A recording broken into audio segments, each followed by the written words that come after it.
গত পরশুদিনের হাইকোর্টের যে রায় ডিভিশন বেঞ্চের, তারপরে 8 থেকে 80 সবাই বলতে শুরু করেছে শুধু বিজেপি বা অন্য লোকেরা তৃণমূলকে চোর বলতো। এখন হাইকোর্টের ডিভিশন বেঞ্চ সিলমোহর লাগিয়ে দিল, মমতার পুরো ক্যাবিনেটটাই চোর। আজকে একটু আগে আসার সময় মেসেজ পেলাম, কাকুর কণ্ঠস্বর মিলে গেছে, ইডি রিপোর্ট করেছে। কাকুর কণ্ঠস্বর মিলে গেছে মানে এবারে ভাইপোর প্রেসার বেড়ে গেল। এখনই মাপলে দেখবেন 180-র উপরে প্রেসার রান করছে।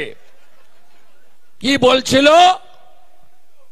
আমার সাহেব, ওর কাছ অব্দি কেউ পৌঁছাতে পারবে না। ধর্মের কল বাতাসে নড়ে। এই চোরেরা পশ্চিমবঙ্গে সব লুট করেছে। যাদের চাকরি চলে গেছে তাদের মধ্যে অনেকে বলছেন আমরা যোগ্য।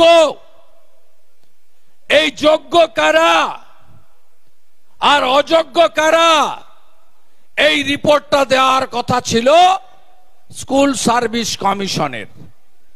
তারা চোরেদের বাঁচানোর জন্য অতিরিক্ত পোস্টে নিয়োগ করা লোকেদেরকে বৈধতা দেওয়ার জন্য, দোকান খুলে টাকা নিয়ে নিয়োগ করা লোকেদেরকে বৈধ করার জন্য যোগ্য কে আর অযোগ্য কে এর তালিকাটা পর্যন্ত কোর্টে দেননি।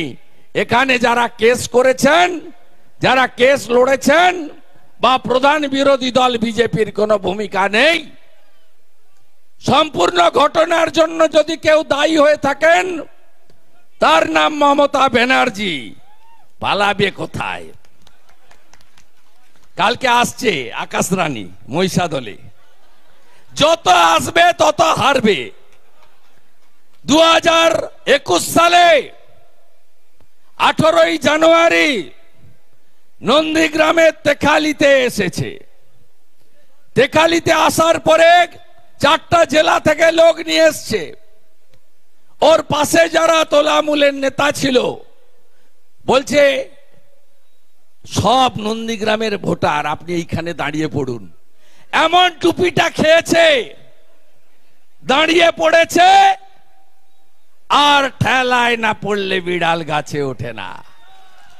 1956 ভোটে হেরে মেদিনীপুর তার ভূমিপুত্রকে, তার বাড়ির ছেলেকে, তার ভাইকে, তার বন্ধুকে গ্রহণ করেছে।